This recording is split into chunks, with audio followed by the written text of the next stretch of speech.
রাসূল সাল্লাল্লাহু আলাইহি ওয়াসাল্লাম বলেছেন, যখন ফজরের ওয়াক্ত হয় তখন তোমরা শুনবে মোরগ ডেকে ওঠে না? নবী সাল্লাল্লাহু আলাইহি ওয়াসাল্লাম বলেছেন, মোরগ কেন ডেকে ওঠে তোমরা কি জানো? সাহাবীরা বলছেন, আল্লাহ এবং তার রাসূল ভালো জানেন। নবী সাল্লাল্লাহু আলাইহি ওয়াসাল্লাম বলছেন, এই মোরগ আল্লাহ পাকের রহমতের ফেরেশতাদেরকে দেখতে পারে। অতএব তোমরা তখন এই দোয়া পাঠ করো, আল্লাহুম্মা ইন্নী আসআলুকা মিন ফাদলিক। কি দোয়া?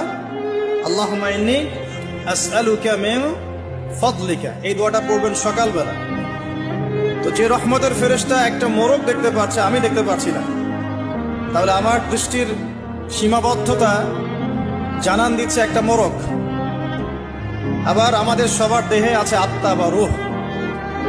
নবীকে প্রশ্ন করা হয়েছিল, ইয়াসআলুনাকা আনির রূহ, তারা তোমাকে রূহ বা আত্মা সম্পর্কে জিজ্ঞেস করে। কুল রূহু মিন আমরি রাব্বি, বলে দাও রূহ বা আত্মা হচ্ছে তোমার রবের আদেশ মাত্র।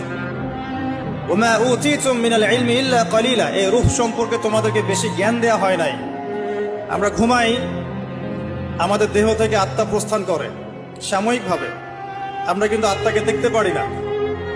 যে মানুষ তার দেহের মধ্যে থাকা আত্মাকেই দেখতে পারে না, তার দৃষ্টিভঙ্গি কত সংকীর্ণ এটা কি বোঝার অপেক্ষা আছে? এই গেল আমাদের দৃষ্টিসীমা।